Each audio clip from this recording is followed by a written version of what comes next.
Hola, ¿qué tal? Muy buenos días a todos ustedes. Vamos a iniciar este webinar 17. El nombre del seminario, como le pusimos, sería Análisis integrado de la temperatura, humedad y entalpía en la agrometeorología. Lo presenta el doctor Abraham Rojano Aguilar. Aquí es muy interesante que el doctor Rojano tiene una amplia experiencia en la modelación de procesos biofísicos de interés agrícola. De hecho, en un webinar anterior presentó los conceptos relacionados con la modelación agrícola o modelación biofísica de interés agrícola. El doctor Abraham Rojano Aguilar es ingeniero agrónomo especialista en irrigación por la Universidad Autónoma de Chapingo, de México. Es maestro en mecánica por la Universidad Nacional Autónoma de México. Tiene un doctorado en hidrología por la Universidad de Arizona de los Estados Unidos y es profesor con varios años ya en la Universidad de Autónoma de Chapingo, dando una variedad de cursos no relacionados con matemáticas, modelación. Bueno, vamos a darle ahora la palabra al doctor para que nos comparta su presentación. Por favor, doctor, adelante. Y nuevamente, mucho gusto a todos ustedes. Adelante, doctor. Bueno, buenos días a todos. Aquí enviando este mensaje desde una dirección de la Ciudad de México. Y el tema de hoy es análisis integrado de la temperatura, humedad y entalpía en la agrometeorología y las variables físicas, cómo las hemos ido relacionando para que podamos hacer un buen uso de la tecnología en la optimización de producción agrícola. El propósito de esta presentación en el webinar 17 es ver cómo se ha ido integrando ciertas variables físicas en el proceso de entender la agricultura desde un punto de vista agrometeorológico y lo que se está haciendo ahora para obtener una optimización en resultados, ya sea en campo abierto o en agricultura controlada, como son los invernaderos a diferentes niveles tecnológicos. Como un panorama de esta presentación, tendremos pues, una pequeña introducción de cómo está ligado el problema agrícola con las variables físicas. Y desde un punto de vista histórico, empezaremos por la temperatura, la humedad relativa, hasta llegar a la entalpía. Hacer unas presentaciones de diagramas de Molière o diagramas ciclométricos con el enfoque de Carrier. Y finalmente unas aplicaciones en invernadero, campo abierto y conclusiones. Bien, las plantas, como cualquier otro ser vivo, responde a los factores ambientales y el hecho de que haya ciertas variables físicas alrededor hace que haya una interacción directa con las variables físicas. Si entendemos dichas variables físicas, su existencia, si las podemos entender, si las podemos medir y si las podemos controlar, pues podemos llegar a los objetivos que nos podamos plantear. Como les comentaba, el propósito de esta reunión es hablar específicamente solo de tres variables físicas, que son la temperatura, la humedad relativa y la entalpía en los procesos agrícolas. Si los podemos entender, si los podemos medir, entonces seremos capaces de poder controlar el medio ambiental y, por supuesto, algunos de los componentes que nos interesan de las plantas, que pueden ser hoja, tallo, fruto, o semillas, o flores. Bien, este es un diagrama de lo que es una construcción moderna de un invernadero en un proyecto que se llama CIMEC. de la Universidad de Humboldt, es de alta tecnología. Aquí podemos ver con la flecha amarilla cómo entra la radiación del exterior, cómo interactúa con las plantas y luego hay un proceso interno de difusión, de conducción y de convección dentro del invernadero. Este tipo de construcciones van más allá de lo que nosotros platicaremos aquí, pero si hay gente interesada en ver otros subproductos que se hacen en este tipo de construcciones, lo podemos platicar más adelante. Bien, como les comentaba, hay muchas funciones o muchos procesos en las plantas que están ligados con estas variables que vamos a hablar hoy. Uno de ellos es en la producción de masa, que es la fotosíntesis, la transpiración y la respiración. De eso vamos a hablar hoy. Desde un punto de vista histórico, pues la temperatura es la variable más fácil de entender, de medir y de controlar. En la parte izquierda superior vemos una foto de Galileo, uno de los primeros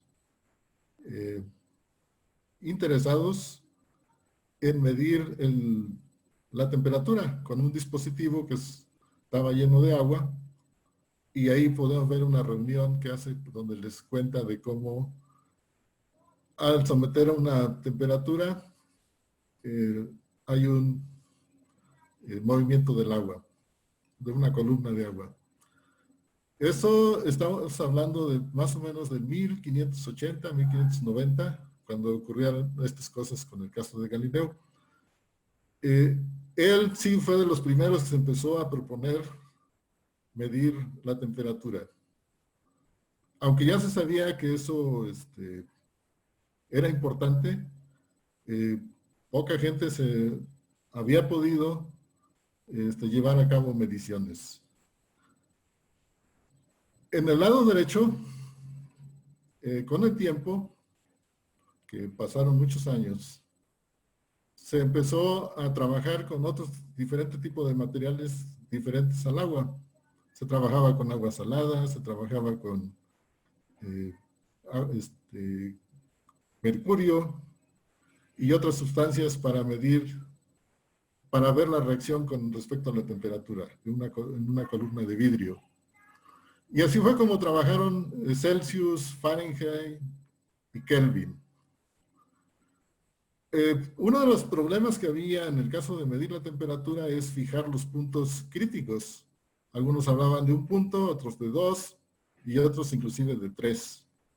Por ejemplo, en el caso de Celsius, él hablaba de 2 puntos importantes que son la congelación del agua y el punto de ebullición. Y lo dividió entre 0 y 100. Inclusive históricamente los puso al revés. Ya después, con el tiempo, vino Jean-Pierre Christine, y él cambió la escala a como la vemos ahora.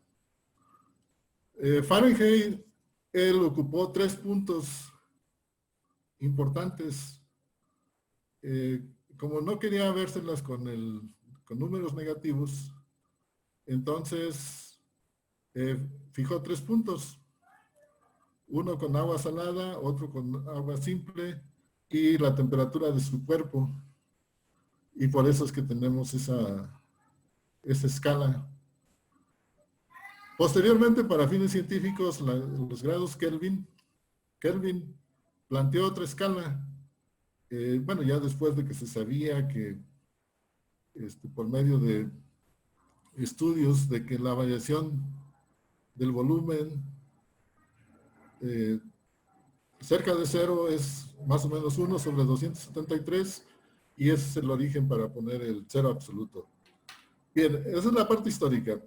Hay muchos detalles de cómo hubo discusiones, gente inclusive que no se menciona, como Reaumur, Rankine, que estuvieron trabajando también la temperatura. En la parte de abajo vemos que a lo largo de un periodo de tiempo siempre hay temperaturas mínimas y temperaturas máximas. Eso era uno de los primeros intereses que hubo en el caso del registro de temperaturas, y podemos ver que para el mismo día, en diferentes años, el mínimo de temperaturas y el máximo va cambiando. Bien. La temperatura, en este caso, las de rayas gruesas, este es para un diagrama típico para el Valle de México. Y podemos ver que para 24 horas, hasta antes de que salga el sol, la temperatura va bajando, hasta más o menos 8 de la mañana. Sale el sol y empieza a subir a un máximo, más o menos 25, 26 grados. En la tarde vuelve a bajar. Y ese es el comportamiento típico de la temperatura día a día en cualquier lugar. Puede ser más alto o más bajo, pero eso siempre, ese patrón siempre se cumple. Por otro lado, del lado derecho podemos ver la humedad relativa. Cuando tenemos temperaturas bajas, podemos ver que la humedad relativa es alta, y a medida de que sube la temperatura, la humedad relativa baja y otra vez en la tarde vuelve a subir. Entonces, existe una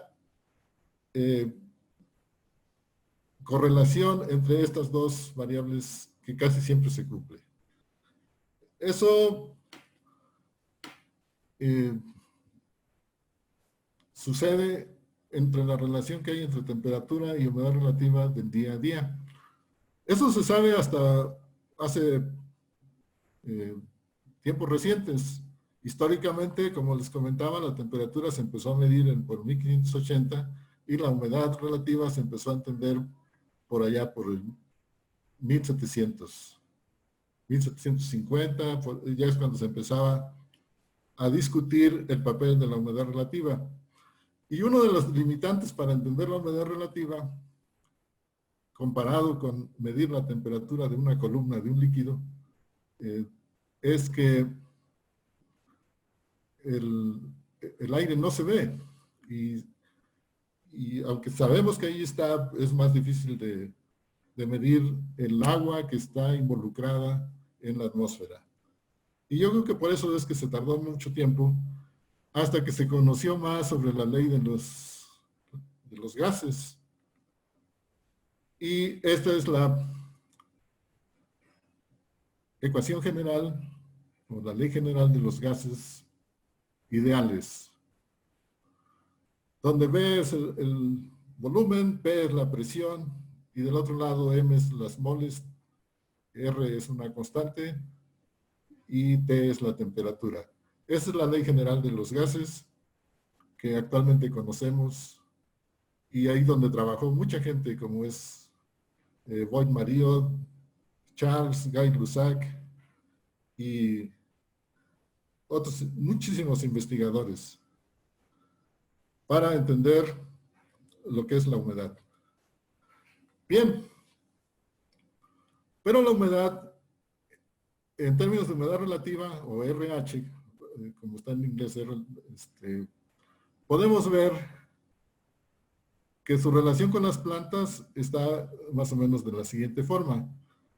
En general, las plantas, sobre todo las que están en el Valle de México, su zona de confort está entre 20 y 30 grados centígrados y entre 60 y 80% de humedad relativa. En esas zonas, las funciones o los procesos fisiológicos de las plantas funcionan muy bien. Se sabe actualmente cuáles son las temperaturas óptimas, las humedades relativas óptimas para que un proceso funcione bien. Igual las plagas y enfermedades también funcionan dentro de esos, tienen sus zonas de confort, donde los hongos y las bacterias y los bichos pueden funcionar en forma óptima. Bien, una de las limitaciones de la humedad relativa es de que podemos observar que la misma humedad relativa a diferente temperatura implica diferente humedad absoluta que está en el lado izquierdo de la gráfica. Ahí podemos ver que si, por ejemplo, tenemos a 20 grados centígrados y un 60% de humedad relativa, eso significa como 10 gramos por metro cúbico de humedad absoluta. Sin embargo, puedo seguir manteniendo la humedad relativa al 60%, pero si subo a 30 grados, tengo más capacidad de almacenar vapor de agua hasta el doble. Eso quiere decir que si yo aumento la humedad relativa, aumento la temperatura, manteniendo la misma humedad relativa, puedo incrementar el contenido de agua que la atmósfera soporta en forma de vapor. Esta relación es muy interesante porque, aunque no lo vemos, sí lo sentimos y la planta también lo percibe. Cuando la gente va a la playa, cuando la gente está en diferentes lugares, sí resiente este tipo de condiciones. Bien, una de las cosas que hemos ideado para que relacionar la temperatura con la humedad es por medio de una forma cuadrática. De hecho, es una elipse. Una elipse donde podemos construirla día a día o por promedios mensuales o por años. Esa elipse se puede ir adaptando y hay que hacerlo, metemos los datos y hacemos unas regresiones no lineales y podemos obtener la forma cuadrática, que son las envolventes que relacionan la temperatura y la humedad. Bien, una alternativa que se ha buscado para acoplar la humedad relativa con la temperatura en una sola variable es lo que se llama déficit de presión de vapor. Siempre el interés es ir agregando nuevas variables, pero para efectos de aplicación a veces es mejor reducirlo a una sola variable. Y eso es lo que se ha hecho. El déficit de presión de vapor nos simplifica el entendimiento de las dos variables en una sola. Y esa es la forma en cómo se calcula. Bien, en forma gráfica podemos ver, por ejemplo, para la figura que tenemos a la izquierda, cómo la convertimos por medio de esas ecuaciones en esta nueva gráfica que se llama déficit de presión de vapor dada en kilopascales. Y podemos ver que se parece un poco a la temperatura. Tiene más o menos el mismo comportamiento, pero ya con la humedad relativa incorporada. Igualmente podemos ver que hasta antes de que salga el sol, el déficit de presión de vapor es pequeño, pero una vez que sale el sol y se empieza a incrementar la temperatura, podemos ver que el déficit de presión de vapor aumenta. Igual se vuelve a repetir eso día a día. Este es un ejemplo para mostrarlo en una aplicación de tomate. Y el tomate funciona más o menos bien entre 12 y 30 grados centígrados, depende de la variedad. Y en una humedad relativa que va cerca de 60 y 80% de humedad relativa. Visualizando con este tipo de enfoques, el déficit de presión de vapor puede ir entre 0.4 kilopascales a 1.5. A medida, podemos ver que esa flecha representa lo que sucede en la mañana. A medida de que va pasando el día, el déficit de presión de vapor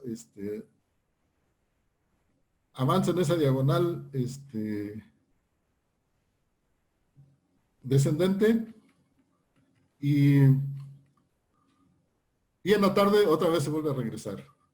Estas gráficas son interesantes porque nos pueden decir qué correcciones hay que hacer en la mañana o qué correcciones hay que hacer a mediodía para que el tomate esté dentro de su zona de confort y no se estrese.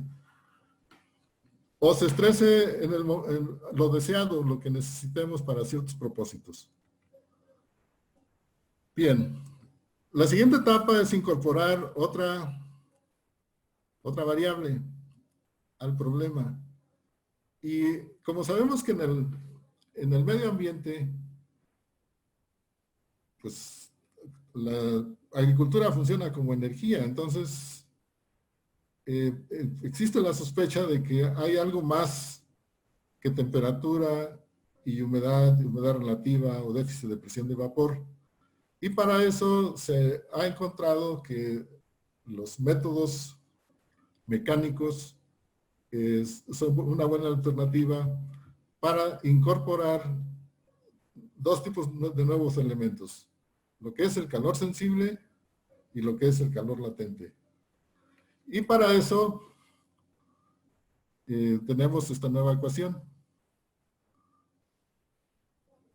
La entalpía, que ahora la medimos con unidades de trabajo como kilojoules por kilogramos en la -1, la podemos medir de esta forma, donde C1, C2 y C3 son constantes y W es el contenido de agua. El primer término C1T corresponde al calor sensible y el W multiplicado por C2 más C3 por T, ese es el calor latente. Perdón, sí, el calor latente. Entonces, aquí tenemos que esta suma de dos factores, el calor latente encierra mucha energía que está ahí almacenada y que no la podemos registrar con las variables que hemos discutido. Y para eso se recurre a la entalpía. Bien, ¿qué es lo que nos agrega esto? Bueno, lo que nos agrega es de que podemos visualizar el problema desde esta perspectiva. Ahora tenemos la temperatura, el contenido de agua o de humedad, tenemos la humedad relativa, tenemos la entalpía, el punto de rocío, todo lo podemos poner en un mismo diagrama. Molière en el año de 1827 presentó esta propuesta y bueno, ya lleva casi 200 años y apenas le estamos sacando jugo en estas aplicaciones. Bien, en el lado izquierdo vemos los conceptos, en el lado derecho cómo queda el diagrama y podemos ver que en el eje vertical están las temperaturas, en el eje horizontal está el contenido de humedad y lo que son las rayas, las envolventes son la humedad relativa. Las líneas en diagonal corresponden a las entalpías y este es un diagrama de cómo están relacionados estos diagramas de Molière, que es el que está al lado derecho, parte superior. El diagrama ciclométrico, diagrama de Carrier, que está en contraesquina, y el que nosotros hicimos de humedad relativa, y podemos ver también las zonas de confort en cada uno de esos diagramas. Para pasar de un diagrama al otro, lo único que tenemos que hacer es las acciones que están descritas en la parte inferior derecha, que es hacer una rotación y voltear la figura y pasamos de uno al otro lado. Actualmente ya tenemos programas para hacer cualquiera de las dos acciones, para poder pasar de un diagrama al otro. Bien, como les comentaba, algunas de las aplicaciones que tenemos en este tipo de enfoques es de que podemos tener el déficit de presión de vapor, la humedad relativa, la temperatura con diferentes acciones si tenemos, detectamos determinadas condiciones. Por ejemplo, si tengo bajas temperaturas, pues tengo que hacer calefacción, tenemos que calcularlo, cuánto energía hay que aplicar al sistema para poder mantener al cultivo en su punto óptimo. Si tenemos baja humedad, pues tenemos que humidificar, pero también tenemos que saber cuánto. Y si tenemos mucha humedad, pues tenemos que hacer un proceso de secado, por ejemplo, en el caso de condiciones tropicales. Y si tenemos altas temperaturas, igual, pues tenemos que hacer un proceso de enfriamiento para poder llegar a la zona de confort. Aquí hay algunos cálculos de cuánto calor sensible, cuánto calor latente tenemos para llegar a la entalpía necesaria para determinadas temperaturas.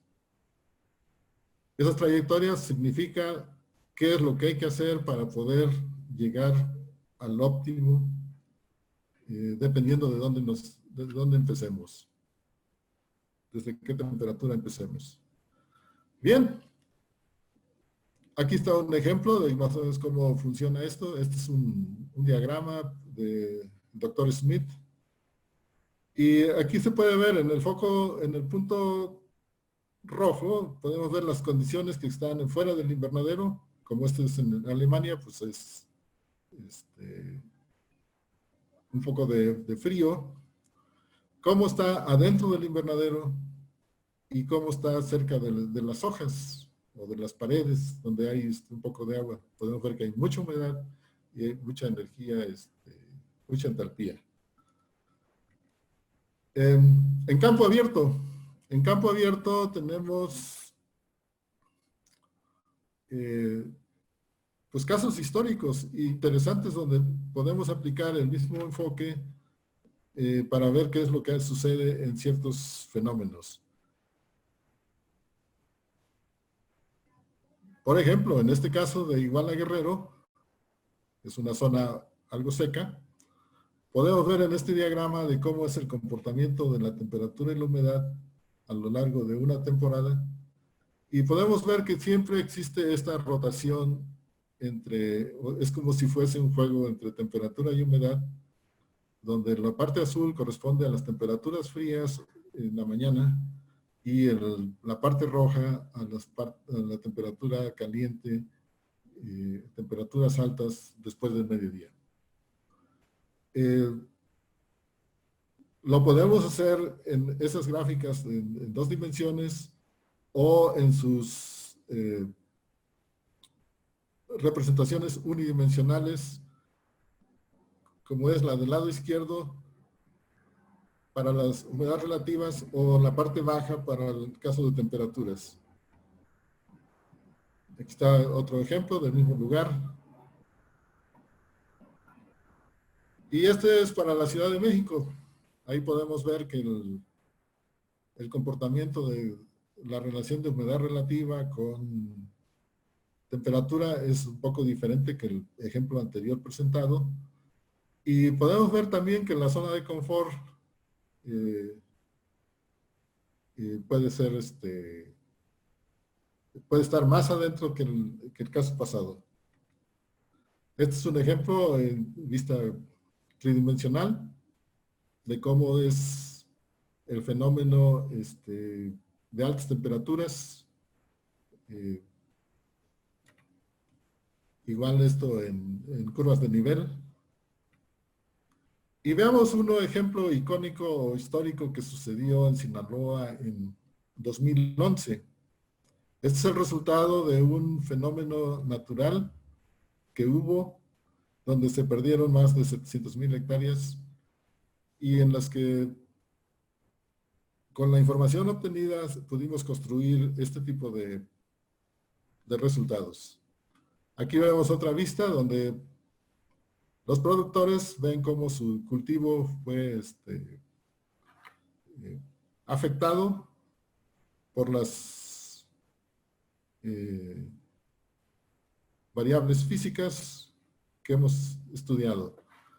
Esta es una representación anteriormente este es el efecto, lo que pasó. Y esto es lo que sucedió en forma numérica.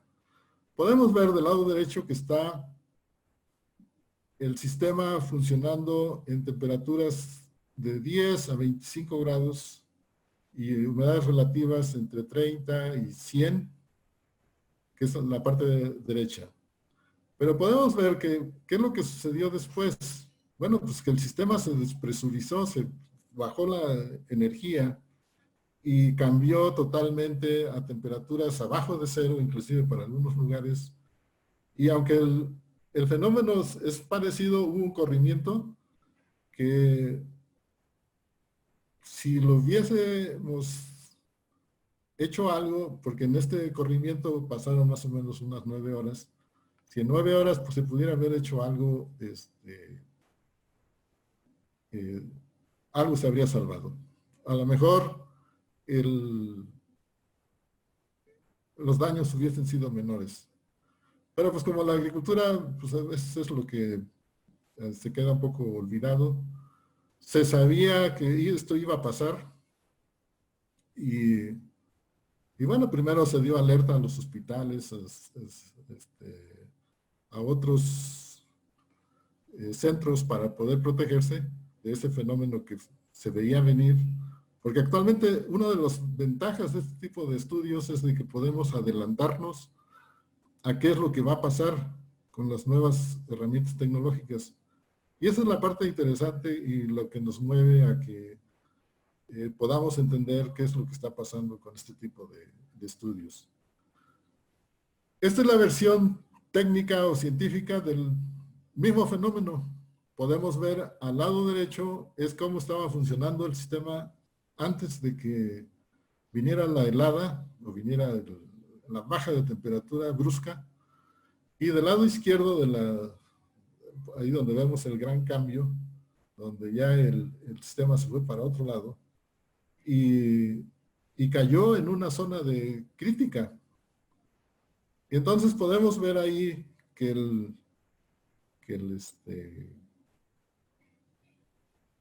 saber con anterioridad qué es lo que puede pasar nos puede ayudar para hacer algunas correcciones dentro de lo permisible. Igualmente aquí está un ejemplo de otras condiciones del mismo diagrama. Y finalmente lo que queremos llegar con esto es de que muchas de las reglas o recetas empíricas que escuchamos de la experiencia pueden ser explicadas lógicamente por métodos científicos. Si lo podemos integrar y si lo podemos mejorar, se le puede sacar gran ventaja. Nosotros trabajamos en la idea de que si algo puede ser medido, puede ser mejorado, puede ser controlado. El diagrama de Molière es una herramienta que, aunque al principio puede resultar un poco difícil de entender y requiere dedicarle un poco de tiempo a conocer cómo funciona, sí nos puede ayudar para el manejo de invernaderos donde existe una gran cantidad de recursos financieros involucrados. El tomate lo usamos como un ejemplo, pero se puede aplicar para otros cultivos como son lechugas, pepinos, hongos, una infinidad de procesos se les puede aplicar la misma tecnología. Y El conocer estos fenómenos, pues simplemente nos trae de que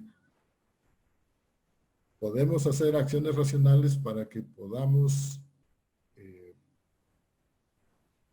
hacer una integración cada vez mayor de nuevas variables con nuevos elementos para poder obtener la producción óptima. Muchas gracias. Si hay alguna pregunta, estoy a sus órdenes para poderla contestar y agradezco su atención. Gracias. Ok, pues muchas gracias, doctor Rojano. Pues agradecemos a todos ustedes y damos por terminado este webinar y nos veríamos la próxima semana en un webinar sobre sequías y cambio climático. Muchas gracias a todos y muy bien. Bueno, hasta pues luego. gracias a todos. Hasta luego. Hasta luego.